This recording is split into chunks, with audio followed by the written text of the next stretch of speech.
네, 날로 진화하는 보이스피싱이 올해 들어 유독 급증하고 있습니다. 정부가 또 관계기관 합동으로 대책을 발표했는데 효과가 있을지는 벌써부터 의문이 듭니다. 보이스피싱이 잡히지 않는 이유, 그리고 대책이 정말 없는 것인지 짚어보겠습니다. 손석우 기자가 나와 있습니다. 손 기자. 네. 올해 들어서 특히 피해가 많았다고요? 네, 보이스피싱 이제 범죄 건수나 피해 금액의 추이를 보면요.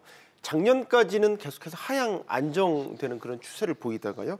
올해 들어서 이제 급증하는 모습을 보였다는 아주 이상한 추세를 나타냈습니다. 네. 화면에 나오고 있는데요. 지금 보시는 것처럼 2017년까지는 점차적으로 하향 안정화되다가 18년 넘어가면서 급증한 것을 볼 수 있죠. 피해 건수만 올해 5만 건이 넘어서 1년 전보다 43%가 늘었고요. 지금 피해 금액이 나오고 있는데 3,340억 원으로 무려 1년 전과 비교했을 때 83%나 급증했습니다. 상황이 이렇다 보니까 이제 보이스피싱 사기에 악용되는 대포 통장도요. 올해 35%나 늘었고요.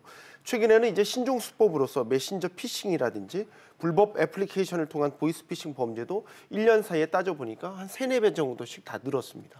잠잠하다가 다시 급증하는 이유가 뭘까요? 이 보이스피싱도 이 추세를 보면 일종의 패턴 같은 게 있습니다. 네.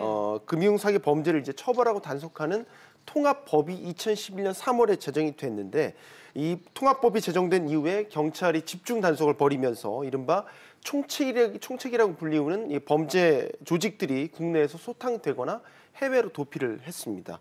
이와 동시에 이제 금융당국도 적극적으로 대응을 하면서 국민들도 뭐 자각하고 대비를 하면서 범죄가 많이 줄었죠. 그런데 이제 해외로 도피한 이 범죄 조직들이 해외에 거점을 두고 다시 활동을 시작한 겁니다.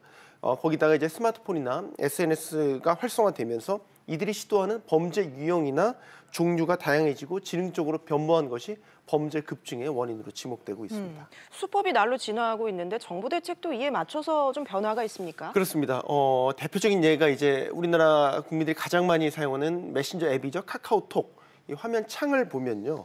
경고 문구를 새로 넣었습니다. 이게 좌측에 기존 거고요. 우측에 이제 새롭게 바뀐 대화창이라고 보시면 되겠습니다. 만약 해외에서 모르는 계정이 말을 걸어오게 되면 저런 경고창이 뜨게 됩니다.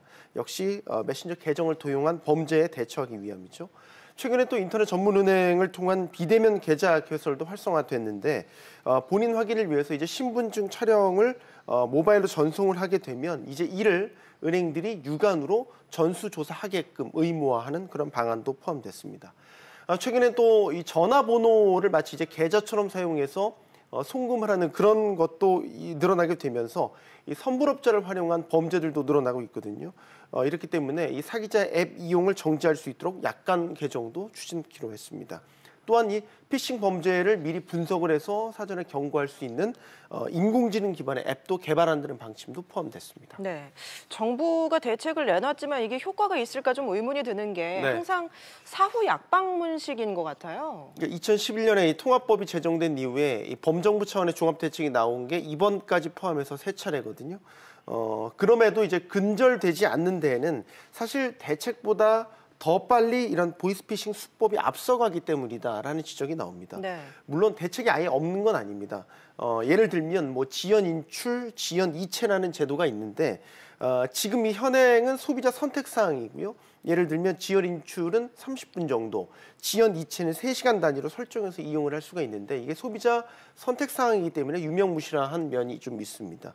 만약에 이런 것들을 인출이나 이체를 예를 들어서 뭐 4-5시간 정도를 강제화하도록 법제화한다면 상당수 보이스피싱 범죄가 예방되는 효과는 분명히 있겠죠. 하지만 소비자들은 굉장히 불편할 것이고 또 민간 금융사들의 이해관계를 고려하면 현실적으로 또 도입이 불가능한 면도 있습니다. 그래서 결국에는 유형 변화에 좀 최대한 기민하게 대응하는 대책들을 적시에 내놓고요.